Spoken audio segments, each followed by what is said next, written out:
Hello friends, આજે આપણે reading કરવા જઈ રહ્યા છીએ મેષ રાશિવાળા લોકો કે જેમના નામ અ લ ઈ પરથી શરૂ થાય છે. તેમનું નેક્સ્ટ વીક કેવું જશે પ્લીઝ યુનિવર્સ મને જણાવો. ફેમિલી લાઈફ, લવ લાઈફ મેષ રાશિવાળા લોકોની કેવી રહેશે?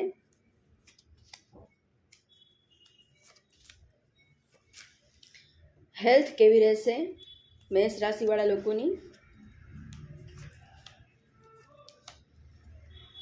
ફાઇનાન્શિયલ લાઈફ કેવી રહેશે?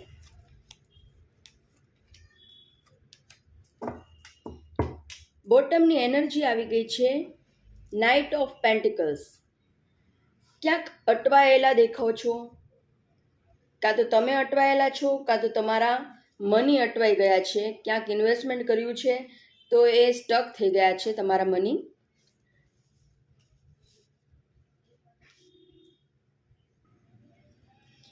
ફેમિલી ને લવ લાઈફમાં એવું દેખાઈ રહ્યું છે કે તમે ઘરનું કામ કરીને, રિલેશન મેન્ટેન કરીને વન સાઇડેડ તમે ટ્રાય કરો છો. એટલે તમે ખૂબ જ હવે થાકી ગયા છો. તમને એમ થાય છે કે સામેથી રિસ્પોન્ડ તો મળતો નથી, તો હવે હું ગીવઅપ કરી દઉં, હવે હું છોડી દઉં.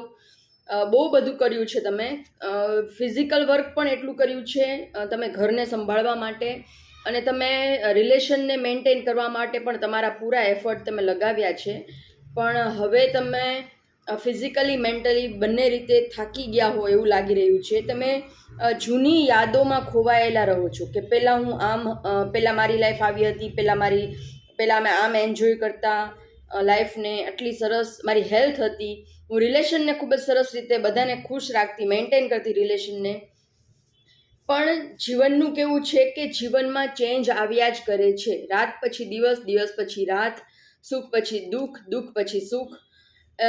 ચેન્જ એ જે છે એ લાઈફનો નિયમ હોય છે. તો ગીવઅપ નહીં કરો, મહેનતનું ફળ જરૂરથી મળશે.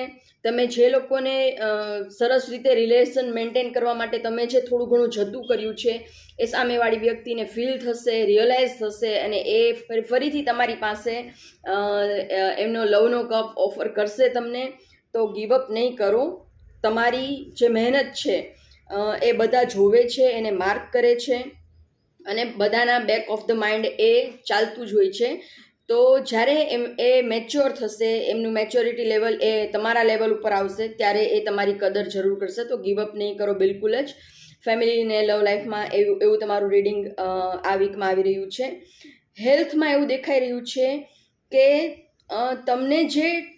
તમને પ્રોપર ડૉક્ટર મળી ગયા છે, બરાબર?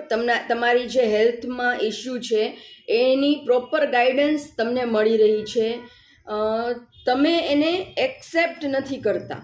એની જે દવા છે, જે કાંઈ પણ ડૉક્ટર તમને કહી રહ્યા છે એ તમે એક્સેપ્ટન્સના મોડમાં નથી દેખાઈ રહ્યા. એને દિલથી સ્વીકારો. પ્રોપર ડૉક્ટર પાસે તમે ટ્રીટમેન્ટ લઈ રહ્યા છો એવું મને દેખાઈ રહ્યું છે. બહુ પ્રોપર ડૉક્ટર છે, એમની સલાહ માનો, એમની દવાને અને એમની એડવાઇસને દિલથી એક્સેપ્ટ કરો. નહીંતર શું થશે કે તમારી તબિયત બગડશે. તમારે ફોકસ રાખીને ડૉક્ટરની એડવાઇસ પર ચાલવાની જરૂર છે. તમારે બહુ જ ફોકસથી ચાલવાની જરૂર છે. જો તમે એને ફોલો નહીં કરો એડવાઇસને, તો તમારી હેલ્થ વધારે બગડી શકશે એવું મને લાગી રહ્યું છે. ને એવી પછી બગડશે કે પછી એ લાઈફ ટાઈમ તમે એ પીડામાંથી મુક્ત નહીં થાઓ. એવી હેલ્થની રીડિંગ મને આ વખતે બતાવી રહ્યું છે એપ્રિલના 3rd વીકમાં.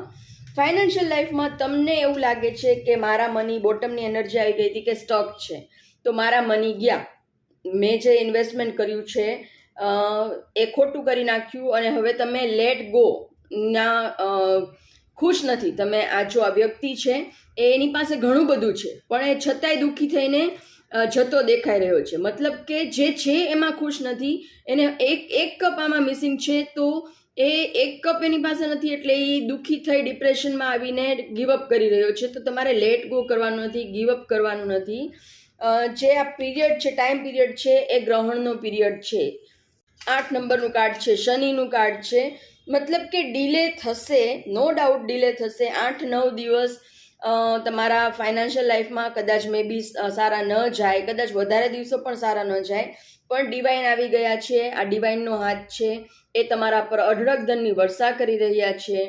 તો બી પોઝિટિવ, બધું સારું થઈ જશે. આ પણ ખૂબ જ સારું કાર્ડ આવ્યું છે.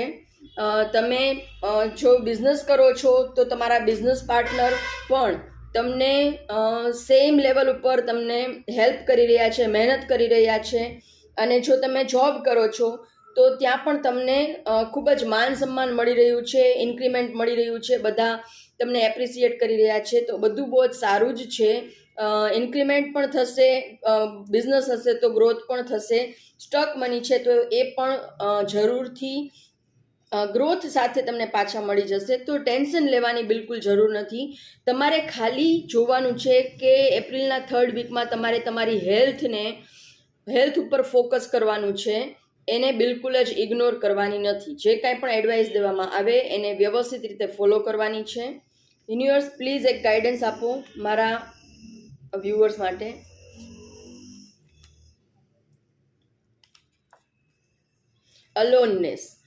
અલોનનેસમાં તમે રહેશો, થોડુંક મેડિટેશન કરો, તમારો જે વિચારોનું તુફાન છે એ થમી જશે, એ બેસી જશે અને વિચારોમાં ક્લેરિટી આવશે કે તમારે ખરેખર આગળ કઈ રીતે વધવાનું છે. તો બહુ જ સારી એનર્જી આવી છે. તમારે ફાઇનાન્સની એનર્જી ખૂબ જ સારી આવી છે.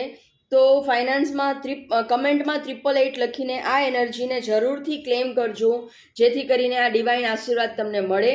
આ ચેનલમાં હું જે રોજ વિડીયો મૂકું છું એ બધા સાથે મે બી રેઝોનેટ ન પણ થાય, તો તમને રેઝોનેટ થાય એટલું રાખવાનું, બાકીનું જવા દેવાનું. અને તમારે પર્સનલ રીડિંગ બુક કરાવવું હોય તો સ્ક્રીન પર આપેલા મોબાઈલ નંબર પર મને મેસેજ કરી શકો છો. જે તમે રીડિંગ લેશો, પર્સનલ રીડિંગ લેશો, તે પેઇડ રીડિંગ હોય છે. અને તમે મારો વિડીયો તમને જો ગમે, તમે એમાંથી તમને ગાઈડન્સ મળે, કોઈ કંઈ નવું જાણવાનું મળે, તો જરૂરથી મારા વિડીયોને લાઇક આપજો, ફેમિલી અને ફ્રેન્ડ સર્કલ સાથે શેર કરજો. અને પ્લીઝ મારી ચેનલને સબસ્ક્રાઈબ કરજો અને મને સપોર્ટ કરજો. તો હું તમારા માટે આવા નવા વિડીયો ગાઈડન્સવાળા રોજ લઈ આવતી રહીશ. અને તમારે નેક્સ્ટ કયા ટોપિક ઉપર વિડીયો જોવો છે તે પણ મને જરૂરથી કમેન્ટ કરીને જણાવો. કયા સિટીમાંથી તમે મારો વિડીયો જુઓ છો તે પણ મને જરૂરથી જણાવો. અને ચેનલને સબસ્ક્રાઈબ કરવાનું નહીં ભૂલો પ્લીઝ. સપોર્ટ એ ફ્રી હોય છે, સબસ્ક્રાઈબ કરવું એ, તો પ્લીઝ સપોર્ટ કરજો. Thank you so much.